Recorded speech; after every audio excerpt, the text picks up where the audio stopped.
ఎగదెంపులే మీ తీర్పు అయితే నేను కోర్టుకెళ్తానయ్యా. నువ్వు కోర్టుకే కాదు ఎక్కడికి వెళ్ళినా మమ్మల్ని ఏం చేయలేవు. ఇది మీ ఊరు పంచాయతీ కాదు మా ఊరు. మేము ఏం చెప్తే అది చేతులు కట్టుకుని నోరు మూసుకుని వినాలంతే.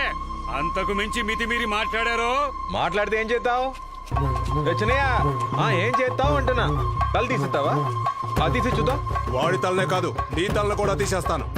ఇదిగో చూడు, నిన్ను సంవత్సరంలో ఓ రోజు కొట్టడానికి ఫిక్స్ చేశాను కదా. నిన్ను మళ్ళీ మళ్ళీ కొట్టడానికి అవల కాదు. మూసుకొని దొబ్బేకని. చాలే ఆపు. పెద్దంతరం చిన్నంతరం లేకుండా నీ నోటికి ఎంత వస్తే అంత ఇష్టం వచ్చినట్టు మాట్లాడుతున్నావు. ఇక్కడ కూర్చున్న మేమంతా వెర్రి వదలమా? పెళ్లిలో ఇస్తానని వాడిని ఒక్కపోతే తగ్గొట్టకుండా ఏం చేయమంటావు? తెంపేయడానికి ఇది ఏమైనా మొలతాడా? విడదీయడానికి నా పెద్దోళ్ళు అటేడు తరాలు ఇటేడు తరాలు మంచి చెడు చూసి ముహూర్తాలు పెట్టి ఇద్దరికి ముడేసింది. ఆ రోజైనా ఈ రోజైనా సరే భార్య ముందు వెళ్తే భర్త వెనకాల నడవమని ఎందుకు చెప్తారు? ఎవరితోనైనా లేచిపోతున్నానా? కాదయ్యా, నన్ను నమ్మొచ్చిన అమ్మాయిని కంటదరి పెట్టకుండా కళ్ళలో పెట్టుకుని ఎలా చూసుకున్నానో చెప్పకనే చెప్పడానికయ్యా. ఊర్జున అందరి ముందు పంచాయతీలో నిలబెట్టి 3 పిల్లలకి తలైన